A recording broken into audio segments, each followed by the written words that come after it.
Welcome everyone to today's webinar, Clarity on Nonprofit Conditions for Contributions. Before we get started, there are a few housekeeping items I want to address. So just so you know, you can maximize or minimize the webinar pane during the presentation by using the red and orange arrow buttons. During the webinar, we definitely encourage you to ask questions. In the webinar pane, you'll see a questions box that you can use to type in your question and click submit.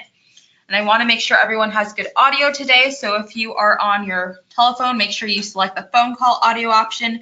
If you're calling in through your computer, make sure you select the computer audio option. And if you're here joining us today for CPE, just a few reminders. You need to use a personal computer, no smartphones, and be logged in using your own unique URL. You have to be logged into our software for at least 50 consecutive minutes, and you have to actively respond to at least 75% of the polling questions. So today we have 4 polling questions. Make sure you answer at least 3 of them. And then we also ask that you complete the evaluation survey at the end of the webinar. Today, the learning objectives are to evaluate barriers and identify the proper actions to take when receiving grants, identify the differences between conditional and unconditional contributions, and analyze recent and ongoing FASB updates. And today, our presenters are Stacy, who has more than 14 years of experience in public accounting. She specializes in serving nonprofit organizations, higher education, social service, healthcare, and religious organizations. And she has extensive experience providing single audit services. We also have Brenda, who's a senior manager here with Armanino's mid-market consulting practice and has more than 20 years of experience in accounting. Brenda has served as an auditor and controller in the nonprofit industry and has extensive knowledge of nonprofit accounting and compliance requirements, including U.S. single audit requirements. So with that, I'll go ahead and hand it off to our presenters. All right, thank you very much. So I think, Brenda, we did this a couple months ago, right? Yeah, here we are again. Yep, early February, we started out talking about the entire standard, which also included, and I see a lot of you that are logged into the webinar today that were also on the webinar in February, so thank you for joining us again. But we talked about the entire standard the last time, including what distinguishes an exchange between a contribution transaction. So we got a lot of questions in that webinar and a lot of feedback on that was targeted towards being able to drill down on the contribution side and analyze further conditions, restrictions, and differences between those 2 items in the standard. So this webinar is going to focus more exclusively on that aspect of the standard and hopefully answer some of those questions that a lot of you had when we did the webinar a couple months ago. Yeah, it was a good reminder for us that a lot of people working in nonprofit are really new to nonprofit. Some of you may be working at your very first one. Some of you may be old nonprofit folks that have worked at several different nonprofits. So we always want to train everybody. So we thought for a little bit it might actually be good to go right back to the basics, is what the difference is between conditional and unconditional. So before we jump into that, I just wanted to actually go back even one step further as to what actually contributes a contribution or what consists of a contribution that you're going to record on your books. And there's 5 criteria that need to be met. I was taught a long time ago that the acronym was V-Unit. If any of you out there have a better acronym for these letters, please put it in the chat. I would love to have it. But V-Unit is the one that had stuck with me over time. So it has to be voluntary. It has to be freely given. Obviously, it needs to be unconditional. That's why we're here today. We're going to talk about what constitutes a condition there. It has to be non-reciprocal. It's not an exchange transaction. Irrevocable. So it can't be, somebody can't decide that they're just not going to do that anymore. And it can't be from an entity that's acting as an owner. As we know, nonprofits don't have owners, but sometimes when we get into the private foundation world or the family foundation world, it gets a little murky.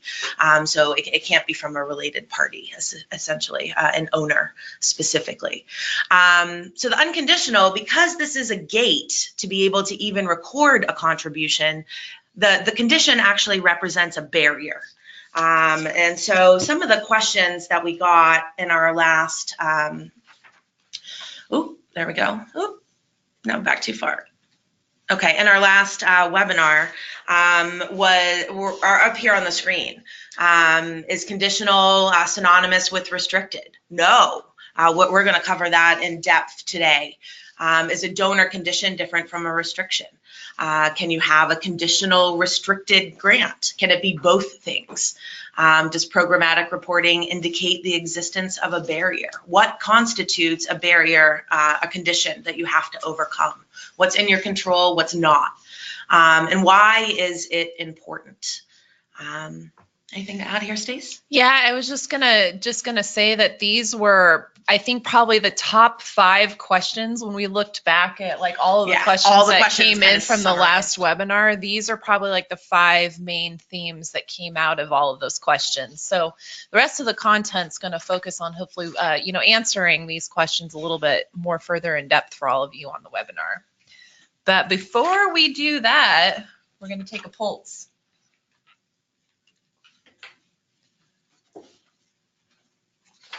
All right, so we've got our first polling question of the day, and it's really just kind of to take a pulse, just to get a refresher of what the primary source of your organization's funding streams are. So select one of those following that applies to you. Either contributions and grants, and it can be non-governmental grants. If you've got government grants that primarily fund your organization, click that. If you've got earned revenue streams, click that. Otherwise, if you've got a combination of some of those streams, either the first 2 or a combination of all 3 of those, just let us know what the source of your funding is. It's important because these concepts that we talk about as we go along, they go hand in hand with the different revenue streams that you have in determining, especially on the contribution and grant side.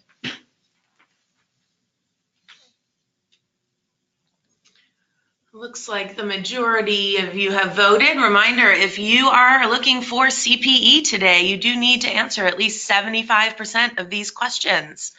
We're going to go ahead and close the poll in 3, 2, 1.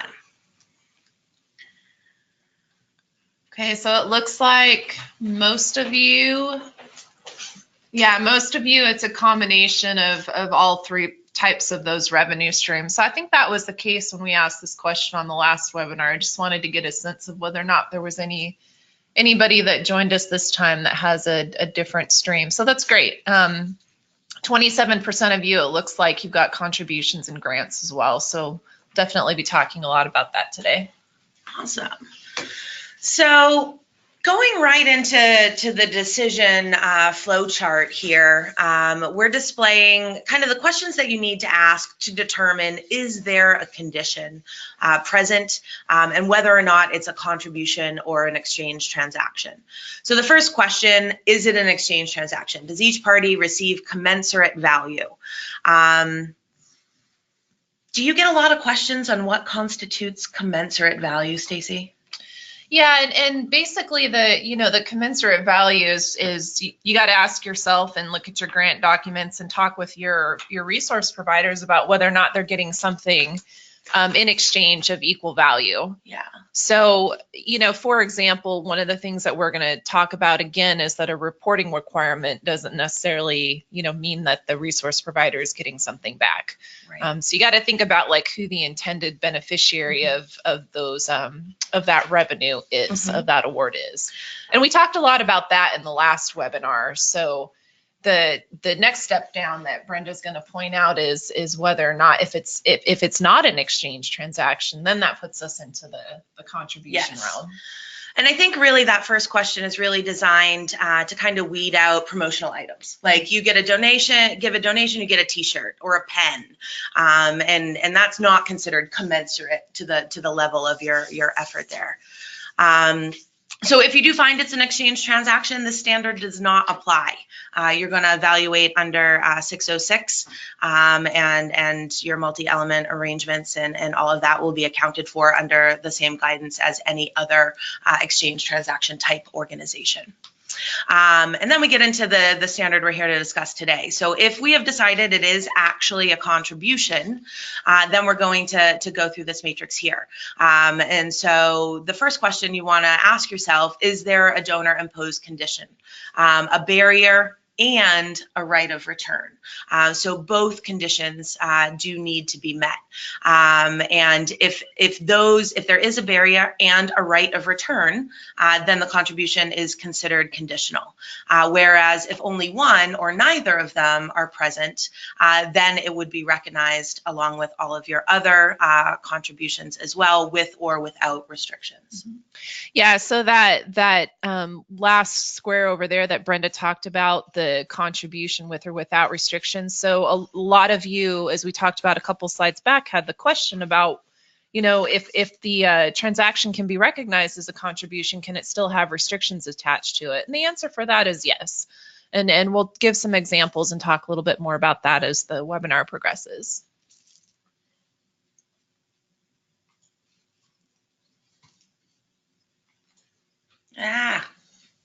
Okay, sorry, there's a little lag on the slide there. So this is really kind of the heart of one of those first thought bubbles there. Is the condition synonymous with restricted? And that's a resounding no. They are definitely very different. So we tried to give a little comparison chart here that would be easy for you to do it. So when we're talking about restrictions, it applies only to contributions. If you're getting something of commensurate value in return, you don't get to dictate how the nonprofit is going to spend that money because you have gotten your service. So you have paid for it. You are not allowed to restrict any of that money in a fee-for-service situation. However, on the other side here, Stacy, do you want to talk about? On the donor imposed condition. So again, that applies to a contribution, not an exchange transaction. So the theme is we're leaving exchange transactions out of this. And as Brenda mentioned before, they must have both a stipulation that represents a barrier that has to be overcome by the recipient. So all of you on the webinar are the recipient nonprofit organizations. And you have to overcome that barrier in order to be able to be entitled to those assets. Some of those assets could, potentially with these gifts, they could be transferred ahead of time, or they could be transferred when the barrier is met. And so there's different ways that you would record that in both situations in your financials, and we'll talk about that a little bit later too. But if you as an organization, any failure that you have to overcome that barrier essentially gives the donor that right of return, either for assets that it's already transferred, or it alleviates the donor and it gives them a release from the obligation to transfer the assets if they haven't transferred them already. So that's very important because as Brenda pointed out, on the left-hand side over there with a restriction, it's just a stipulation that is tied to a contributed asset that's more specific, than, for example, like the nonprofit's mission, the environment which it operates, or other things that are discussed in the articles or in corporations or bylaws. So that's very, very specific. So restrictions, on the other hand, just looking back on the left-hand side on that third little square, third plus sign there. So restrictions can be temporary. Right, so this is where we get into the conversation of if a contribution is met, if the barrier is met, I should say, and the organization is allowed to recognize that as an unconditional contribution, they would still have to determine whether or not there are any restrictions tied to it. Okay, so that's like an after, the next step in the process from determining whether it's conditional or unconditional. Indeed. And it's kind of just to give a few, we've got some real detailed examples later on in the presentation, but kind of from a top level, some typical conditions that we see are a matching requirement, a naming requirement, if we're talking about kind of building namings, really, really common with higher education. Those are probably the two most common conditions that I see, is that you've got to break ground by a certain date or have architectural plans done or some sort of matching agreement. Whereas a restriction is not a barrier to overcome. It's what you are allowed to spend the money on once you have it. So that's kind of the difference there. Is it a barrier to get the money, or is it a barrier to use the money, or a restriction to use the money? So I think it's kind of a timing of when that condition or restriction is imposed as to whether or not it's going to be a condition or a restriction. Yeah, and so another important point here too is there was a question that just came in about grants stipulating in the grant or the contribution agreement, if the stipulation for the restriction or for the condition is not met, that the right of return, language will be in there. So sometimes I think that, we're going to see award agreements that are not going to have those explicit terms in it and that explicit language in it. I think that it's an opportunity, if you have close relationships and you've been working with donors that consistently provide grants and contributions, I think it's a really good opportunity and a really good time to talk to them about the language in the agreements.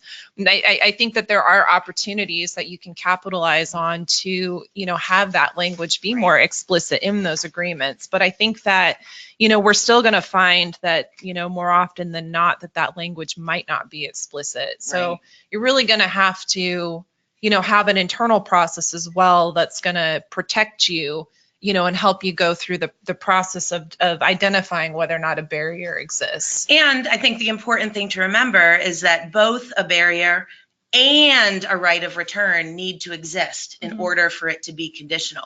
So if the grant only stipulates that if you don't, exercise the grant, then you have to return the money, that's only a right of return. It does not stipulate any sort of barrier that needs to be overcome. Because remember, when we're talking about conditions, we're talking about the right to record that money. If you are exercising the grant and you're requesting reimbursement and you're getting it, you are recording that. And so there's no condition there that's present with just a right of return. Yep. All right, so moving on, some best practices. As Stacy was mentioning, sometimes it's not clear, or clear as mud, as my mom used to say. So if it's ambiguous, don't be afraid to reach out. Ask for a second opinion, negotiate with your grantors. A lot of these changes are different for them too, and they might not have updated their old templates. They might be open to adjusting some language so that everybody, granted it's a partnership and everybody wants to have the treatment on your books that you're looking for. So in some organizations, you may be looking to have this conditional so that it's not recorded until the following fiscal year. Or you may be looking to be able to record it this year. So understanding what your organization's preference is will help you, when you're executing grant agreements, to get the revenue recognition treatment that you're looking for. So if an agreement does not need to include the specific phrase, right of return or release from obligation, and I think that's really important because you can't just do a Control F search of your grant document and look for some keywords. But there are, I think, some normal sections that we're going to see that in a normal grant agreement. Release from indemnity is a common one. It's usually buried in the really boring T's and C's that are sometimes linked, as an addendum, an appendix to a grant agreement. So it's really important to make sure you're also reading through all of the documents that are incorporated by reference into your grant agreement, because it's likely that this language could be buried in there. Yep. Yeah. No, I agree. And that's where, if it's not clear, you just need to take the time and, talk internally, talk to your funders, talk to your auditors. Because it's a partnership, I think, between all three of those, those parties, and, the auditors just, we're wanting to be comfortable, with your documentation and your process on how you went about determining that. Yep. And so have those conversations up front. It's never too early to start that process. Okay. And I remember when I was a former auditor, I was always reviewing these agreements during the audit. And I always wished that my clients had reached out to me sooner talk about this so that they didn't end up with an adjustment or anything that they weren't looking for. So, a certain treatment where something was considered conditional when they didn't intend for it to be. And maybe the grantor didn't intend for it to be either. So really, don't hesitate to reach out to your auditor. They love to hear from you in advance of the audit, where, these things are, able to catch on the front end. And then the last thing I want to address is just this last bullet point here. You may be thinking, like, there used to be a standard, of course, about a probability assessment, more likely than not to meet the stipulation or to meet that barrier. And I think that you might still be doing that, and that is no longer a factor. So there's no longer a probability assessment as to whether or not you have met it. It isn't, or whether or not you're going to meet it. It's a certainty assessment. Have you met it, or have you not? So there's no more likely than not kind of condition here. All right. All right, so just kind of, we had this slide, or, a similar slide to it in the last webinar a couple months ago, but I think it doesn't hurt to go over this again. So these are some examples of barriers that exist with donor imposed conditions. So these are the barriers that you, so nonprofit organizations on the call, have to overcome, and some examples of things that might be inherent in your specific awards. So some more detailed example, a specified level of service. This is really common in government contracts where you're providing a service to the public, often very common in HUD contracts, as well as in HHA contracts. So you have to deliver 1,000 meals per week. So if your week goes from Monday to Sunday, by Wednesday you've served 1,000 meals, you can recognize that revenue. But you couldn't recognize it on Tuesday before you have served those 1,000 meals. Specific output or outcome. So you're given assets, there's an entitlement that you have to produce something from that. So students achieving a minimum standardized test score or a decline in dropout rate, something measurable that you have to actually produce, or else in some cases, either you might need, if they've given you the money already, you may need to return it, or if they haven't given you money, they might decide that they're not going to because you didn't achieve that minimum test score. Matching, of course, that's the classic example here. I'll give you $100,000 if you also raise $100,000 to double the impact of the gift. And then an outside event. Do you want to speak to this one? Do you see this one often? Yeah, so I probably don't see this one as much, but a resource provider could, specify a nonprofit, has to put on some type of event or something that's benefiting, again, their clients, the public, the constituents that they serve, and that's going to be a factor in the nonprofit overcoming the barrier. So it's something that could exist. I think the first three examples there, Brenda, that you went over are probably some of the more, common ones that we see. And keep in mind, so this whole entire webinar is talking about contributions, right? So we're gonna keep saying that. Yeah, we covered exchange transactions, and we talked about the difference between the two more heavily in the last webinar a couple months ago. But these barriers are all related to contributions, and it's going to impact when you recognize the revenue. So all very, very important things to consider. And again, so we said before, because that question comes up a lot about reporting requirements, right? We don't have examples of reporting requirements on here, that the nonprofit would have to submit the quarterly report or the annual report or whatever is a barrier, because that's just,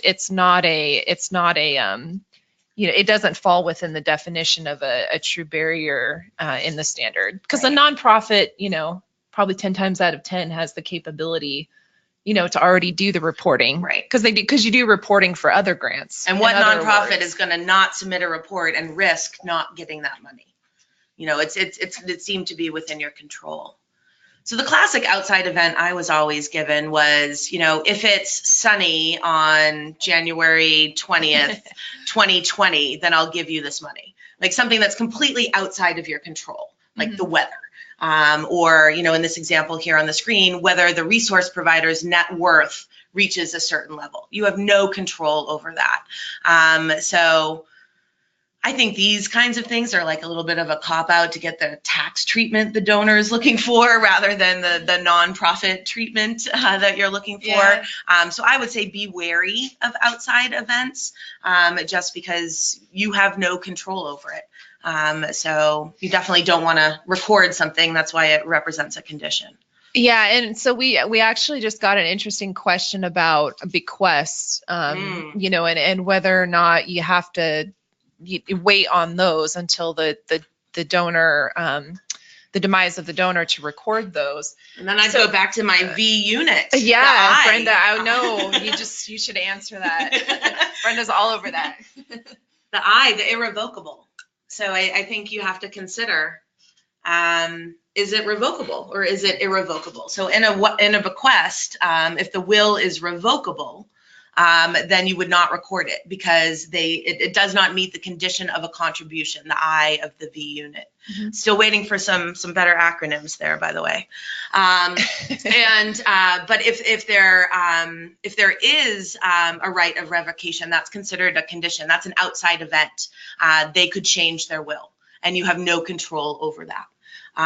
Similarly, one of the criteria of recording a pledge, and a bequest is a special type of pledge, is that it is estimatable. And if they're giving you 20% of their net worth, it might not be estimatable unless you're able to get, an estate statement from the estate manager annually to be able to value it. Or you might not even know you were written into the will. Yeah, I had a client one time that was left a piece of land, as part of the bequest, and it was interesting when the donor passed on and the estate was going through the probate process. The land, because of where it was located, it was part of like some marsh or some type remediation. And so there was a long process where they needed to figure out how to adequately like value that land. So again, that's an example of some type of event that needs to occur, some type of process that needs to occur to get an accurate amount to record. Like otherwise you might be shooting in the dark a little bit on trying to figure out what the revenue amount is that you need to record, and you don't want to be in that position. All right, well, let's go into polling question number 2. So question number 2 is, which of the following are indicators of barriers? Performance-related indicators, outcome-related indicators, reporting indicators, A and B, or only A? So I think this is kind of just a recap of what we've discussed in the last couple slides. It's not a quiz, so don't be afraid to make a wrong answer here. We're just doing this for the CPE. We want to make sure that we understand kind of for our presentation what kind of indicators that you're seeing so that we can make sure to address the most common types of indicators that we see here. As a reminder, if you are here for the CPE, you do need to answer at least 75% of the questions. This is question 2 of 4. So if you missed the first question, make sure you answer all the rest of them. How are we doing on response rate? Looks like we're about at 84%, so we'll give everyone about a few more seconds. We'll go ahead and close the polls in 3, 2, 1. All right. Looks like most of you have answered correctly. Both A and B are the barriers that could be present that you would need to overcome. As Stacy had mentioned in our last slide, reporting requirements do not indicate barriers. And the reason why is because it is 100% within the organization's control as to whether or not you are going to submit the report on time to the funder. Most funders are pretty lenient about the timing of that. So anything that's considered trivial or administrative, so reporting requirements are definitely administrative there, are not considered significant enough as to represent a barrier. So if you had a reporting requirement and a right of return, you would not have a conditional grant. It does not rise to the level of a barrier. Anything else to add on that, Stacy? No, I just wanted to address a question real quick that came in on one of our last slides. I meant to address it during the polling time, but we had a question about the 1,000 meals and whether or not that sounded more like a restriction versus a barrier. So I think the key point there is that if there was something that was preventing you from being able to serve the meals, like you have to do that first. Mm-hmm. Or else the donor, could potentially have that right of return or the right of release. But I think a restriction on that would be you can only serve vegan meals. Mm-hmm. That would be a restriction on your execution of the program. What type of food can you buy with my donation? Not how many meals you need to serve. Yeah, and that piece of it, that example is the more on that one slide that we showed you, where we were comparing and contrasting a restriction versus a condition. Mm-hmm. That's more on the specific, stipulation or purpose. Yeah. So it's going to be a little bit tricky. So that question is a good example of a conversation to have with your donor and your auditor. Right. What is their intention? Is it to provide a certain level of effort to make sure that you're not taking all the money for 1,000 meals mm-hmm. and only serving 20? Right. Or is it to present, a barrier to be overcome to even receive the money? So really understanding the donor's intent as well with that gift mm-hmm. can help you determine if it's a condition or a restriction. And that's a good example. That's a segue into our next slide here, because there's going to be situations where all of you nonprofits that are on the line are going to be overcoming these barriers potentially in stages, depending upon the terms of your awards. So. Yeah, and these are usually considered milestone payments, and it's very common in like multi-year grant agreements where you've got a project ramping up, and so by the end of year one you're not going to be at the level you're going to be at by the end of year two or by the end of year three, and then maybe it's a 5-year program. It starts to wind down after that. So understanding when there's milestones, a construction project I think is a great example. Yeah. You've got to break ground by this date. You've got to have the architectural plans and permits on file, by this date. You've got to have, my name has to be on the building and lights. So the sign needs to be ordered by this date. So that's kind of an example of like a project plan that has different gates, different barriers in it that will allow you to record maybe that multi-million-dollar grant, in increments mm-hmm. as opposed to just all at the end of the project there. Yeah, absolutely. And I think we're going to see maybe more of these types of examples as well. I think so too, especially I think with the changes in the guidance. I think a lot of grantors are also starting to rethink the structure of their agreements and what kind of language they're putting into their standard, boilerplate. Mm-hmm. All right, so let's give you another polling question here before we move forward. All right, so, and I think that we may have asked this in the last webinar, but just to kind of get a sense again. So you have award agreements with barriers that you believe could be overcome in stages. So yes, no, or are you still a little uncertain regarding what the barrier might mean to you and to your awards?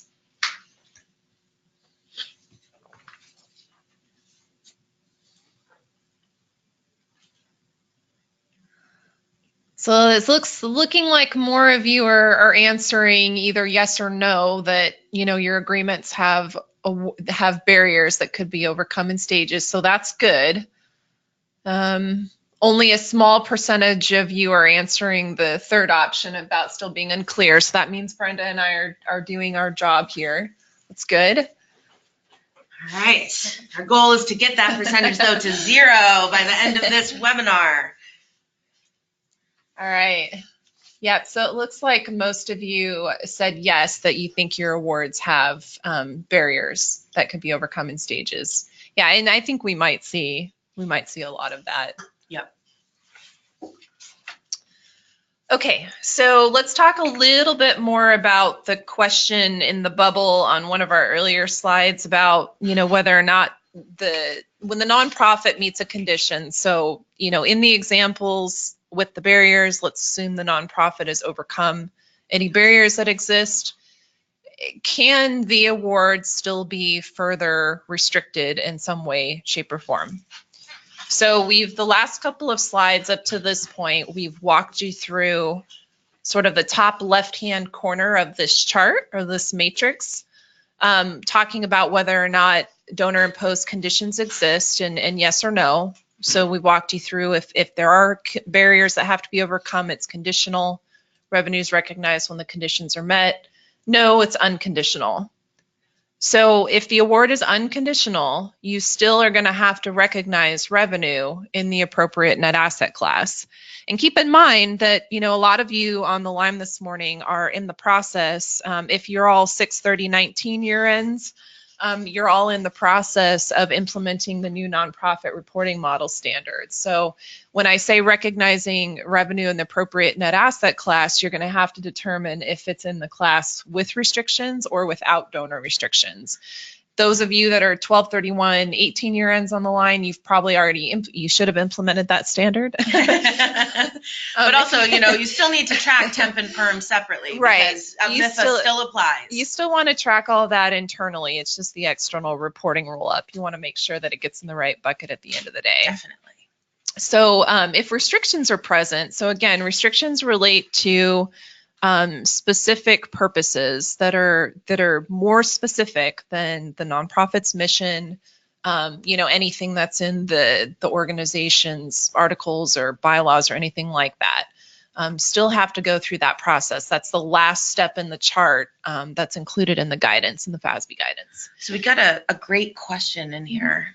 Is now a good time to jump in? Yeah, let's answer it. So is a gift that we know is going to come from a donor-advised fund going to be considered a conditional gift because DAFs cannot pay pledges made by individuals? Mm-hmm. Isn't that guidance changing? No. Maybe not. But what is the rule? Yeah, I mean, currently? I would think with a donor advised fund that you can't, right now in the current guidance, like you shouldn't be at all recording especially a multi-year pledge or any type of pledge from a donor advised fund, because the community foundation, for example, whoever's holding that fund can have the right to redirect it. And so it may not come to you at the end of the day. Right. So that's something that is still going to be consistent with the new guidance. If you have these types of gifts from donor advised funds, I would say that that's something that's perfectly in the realm of a footnote disclosure. Depending upon how material it is. Could be conditional. It's definitely I think again, we're going to go back to that I and V unit. Yeah. It's not irrevocable because a DAF can change their mind at any time. The individual is only making a recommendation. They can't dictate the final gifts there. Yeah, that's a really good question. I'm wondering the attendee that asked the question, I wonder if you have a lot of those types of gifts. Yeah. And a lot of times an individual makes the pledge, so you record it, and then you don't know that they were planning to pay it out of their DAF until you actually get the payment. So then you're in a situation, and it's usually crossing a year end if you're Right. a 12/31. So you got a pledge from somebody, from an individual, you recorded it in a prior fiscal year, and then it comes in and they paid it out of their DAF. So the current guidance says that you cannot satisfy that pledge with the payment from the DAF. So now you have revenue from the DAF and that individual pledge is still outstanding. I have had a couple of organizations, in this situation ask me, you know, well, what if we go back to the actual like donor, you know, that set up the DAF? What if they were to go ahead and fulfill the pledge? You know, the individual donor themselves. So I'm like, that's fine. You know, as long as you've got documentation, you know, to state that the donor themselves are giving you an unconditional pledge, you know, it's not coming from that DAF, you know, and as long as you fulfill all the requirements here that we're talking about, I mean, that seems fine to me, you know, on the surface. But that question comes up a lot too, I think. Yeah, so on, you know, on this slide, just one other thought here before we leave and move on. So a good example here of where you could still have a restriction, you know, even though a condition is met. We kind of alluded to this a little bit before, but like, so let's say that a nonprofit receives an award to build a building for a new program. Right, so that's a condition that has to be overcome because they're going to have to construct this building for, you know, program A. You know, maybe it's like a Head Start program or, you know, something of the like. Just giving an example. But there could be additional stipulations, you know, or specific stipulations in the award that says once that building is upright, you as the nonprofit has to comply with a restriction to only use it, you know, for that specific program, you know, for a period of 20 years. So in this situation, I would think that if the nonprofit were to use that building, you know, for program B, you know, or for some other specific purpose, that they would probably be violating that restriction. Yep. Now there might be, and so that's, you know, a good example where, you know, again, over on kind of the right-hand side of this chart here, the nonprofit's going to meet the requirements to recognize the revenue as unconditional, you know, because as they construct this building, and maybe that's met in stages, it could be one of those milestone type things. But then they're going to have to go on and say, well, wait a minute, the donor said I can only use it, you know, for this for a period of 20 years. So that represents a distinction between a restriction and a condition.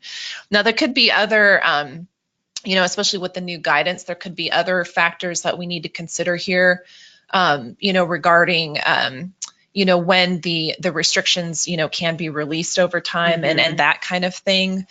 So those are important elements to remember to talk with internally and with your auditors about too. All right, so let's go through a couple of examples here. I think it's a good time to just walk through a few examples, a few case studies.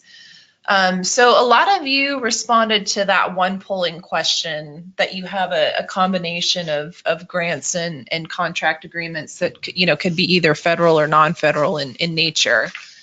So one of the questions that we get a lot from, especially from our clients and prospects that receive a lot of federal funding is, well, you know, what happens with those, especially the ones that are like cost reimbursement basis, because that's the most common type of reimbursement, I think, that we see in the nonprofit world. So in this example, there's a nonprofit, it's a hospital, they have a research program. They've received $300,000 from a federal awarding agency.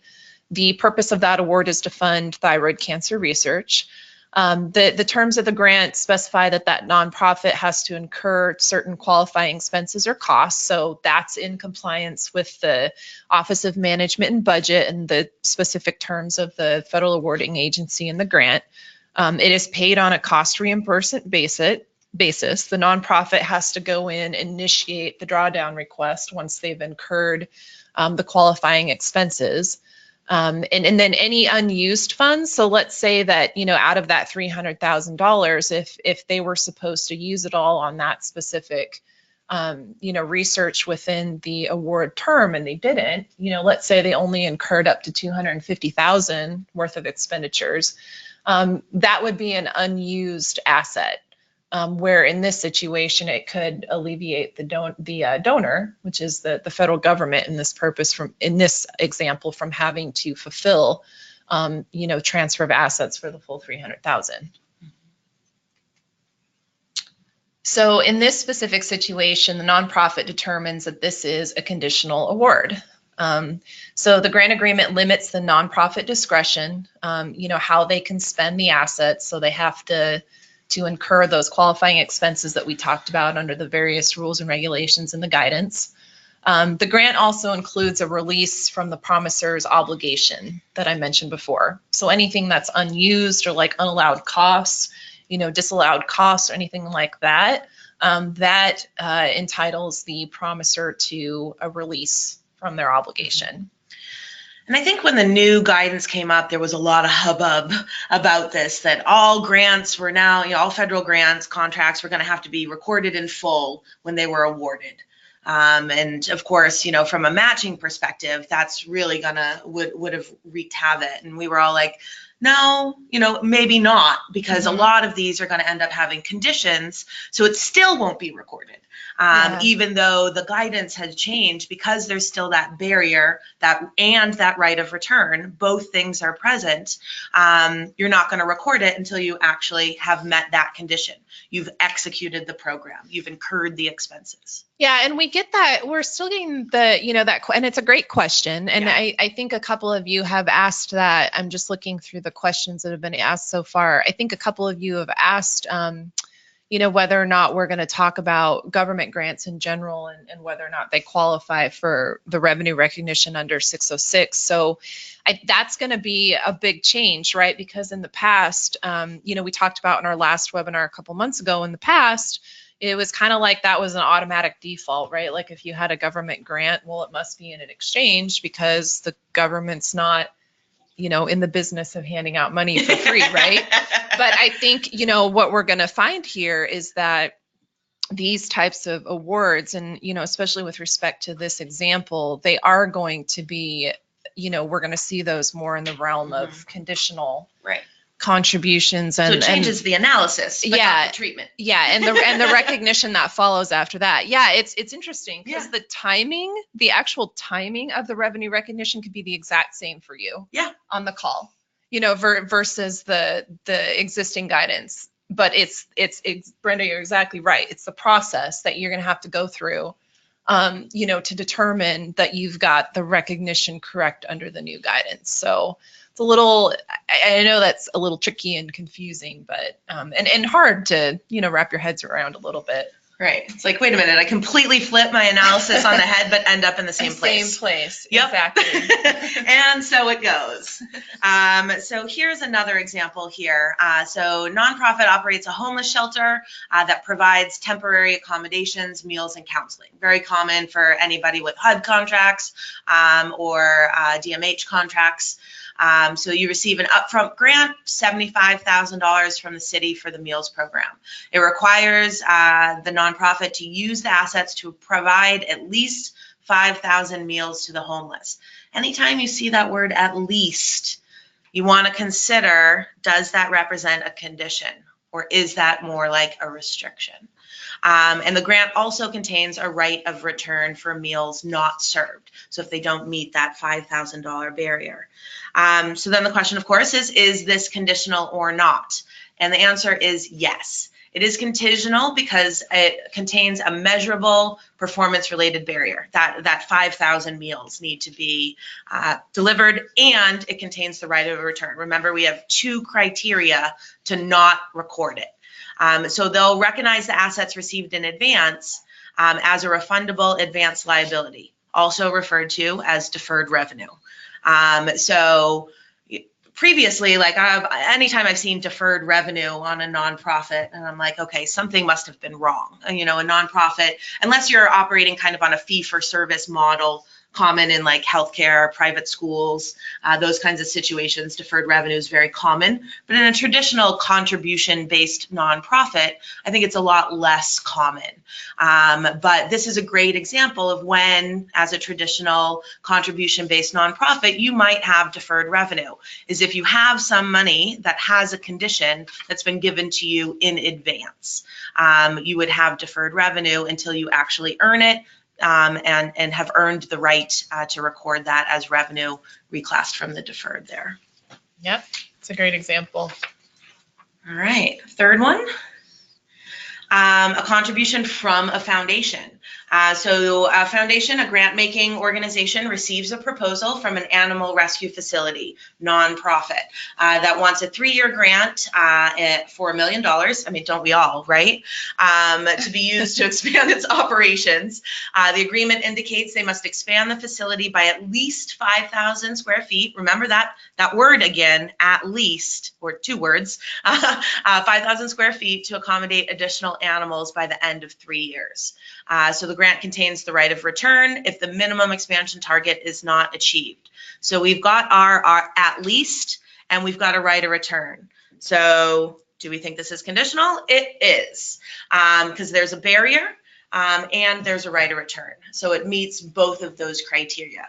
And then we've got, I think, one more example in here. Yeah, so our last one is an example of a contribution to a recreational organization. So, this might apply to some of you on the call that are at schools or colleges or universities or other nonprofits that have these types of programs. So this particular example, the contribution is to a nonprofit that provides various sports programs to children that live in the community. So there's an upfront grant again, $40,000 from a foundation to be used towards the tennis program specifically. The grant proposal includes specific guidelines that how the nonprofit could use the assets. So they can hire tennis instructors, they can provide a summer camp. There may be other things in that agreement as well, but there's some specific uses. They don't specify that this nonprofit, their specific entitlement to that funding is dependent upon them meeting any specific guidelines in the agreement. But the grant does contain a right of return of funds not spent on the tennis program itself. So again, that could mean instructors, summer camp, maybe there's other things in that award. So in this specific situation, this nonprofit determines that the grant is not conditional because it doesn't contain a barrier to overcome in order to be transferred the assets. So there are guidelines in that agreement that talk about how the nonprofit could spend the funds. We talked about that with, several ways that they could use it. But it does not require them, those guidelines, they were not required to be met to be entitled for that nonprofit to be entitled to the funding. So that's where, in this example, there's really no barrier that exists. So they should recognize the revenue upon receipt of the assets as donor restricted because it's required to use the assets for the tennis program. So that's narrower. Again, we're talking about like specific purposes. Back on one of the slides at the very beginning of the presentation, and that's narrower than the overall mission.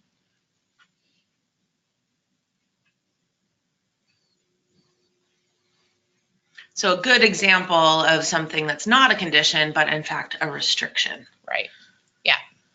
So you could have both, you could have neither, you could have just one. Yeah, it's tricky. It's tricky. I think, as we talked about before, when we really start getting into the process of analyzing our awards, I think, more and more of these conversations are going to happen. That'll be good conversations and food for thought. And, we'll see a lot more very specific instances, terminology, things like that apply and are unique to various organizations.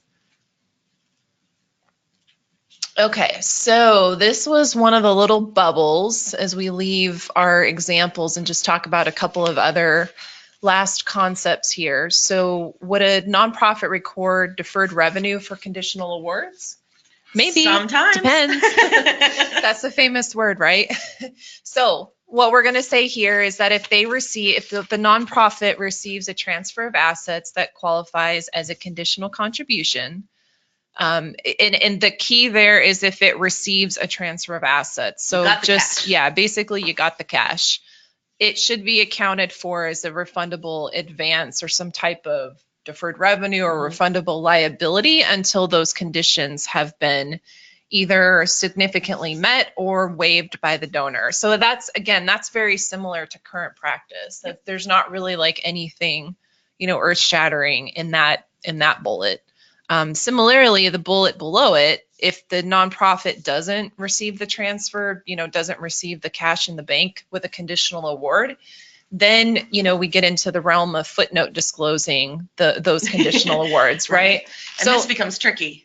Right. And that becomes tricky. It's similar to current practice, but I think this kind of leaks back to the question that, came up before on some of the awards like the DAFs, that are coming from the DAFs or just otherwise conditional. Because if it's material to the footnote disclosures, like as auditors, we're responsible for reviewing the footnote disclosures as well in your financials. And if something, we have to, be in agreement with management if something is material or not material to the footnote disclosure. So if you have a conditional DAF, for example, that's only $10,000, maybe that's not something that's really material for disclosure but maybe purposes. You've got 15 of them. Yeah, maybe you've got 15 of them and it's like 2 million total or something like that. That's a great position to be in. But, that's a situation where, you should be footnote disclosing that you have it or that you can. And I think this is the hardest part,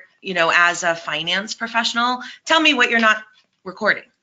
Tell me what you didn't record. And so this is oftentimes going to require a conversation and an analysis with your development team. How does this donor normally satisfy their pledge? We know they always satisfy it with their DAF. We're not recording it because you've got that donor history there.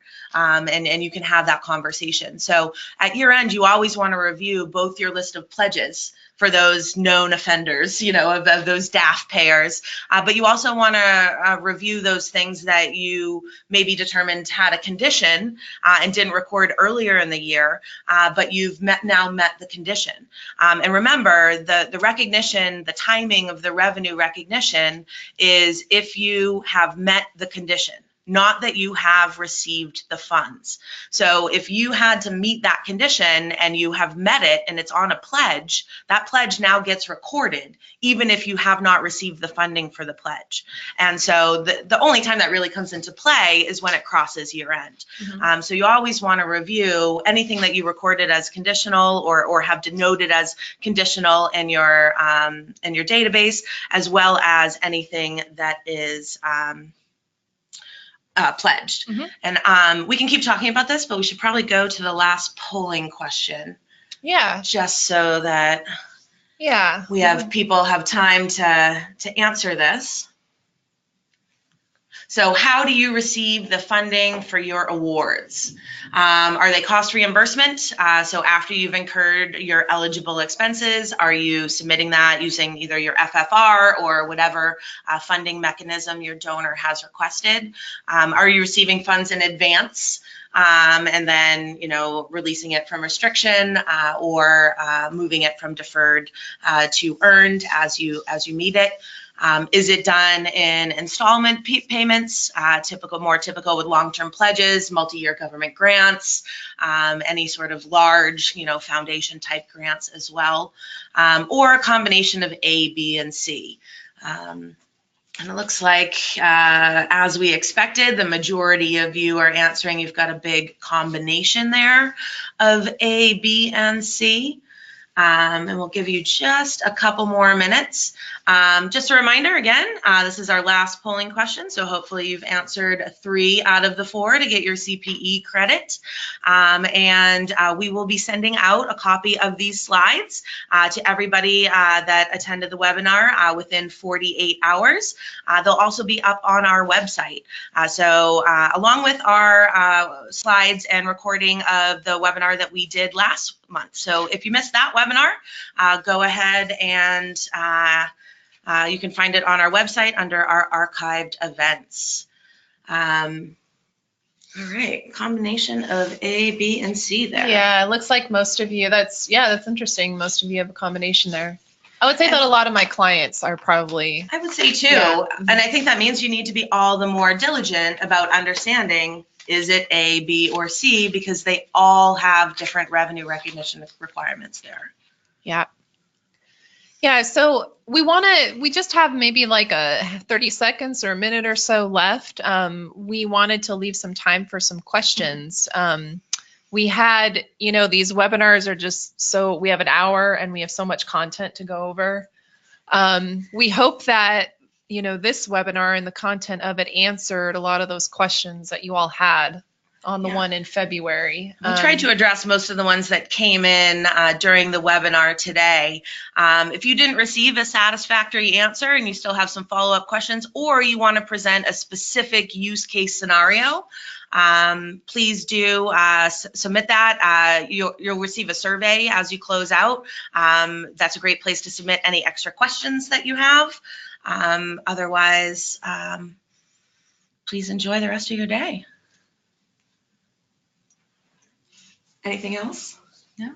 Awesome, and thank you everyone for joining us. Like Brenda mentioned, you'll receive an email with a link to today's webinar recording along with a download of today's slides. If you have any additional questions, Brenda and Stacy will have your answers. We will. Or we'll get them.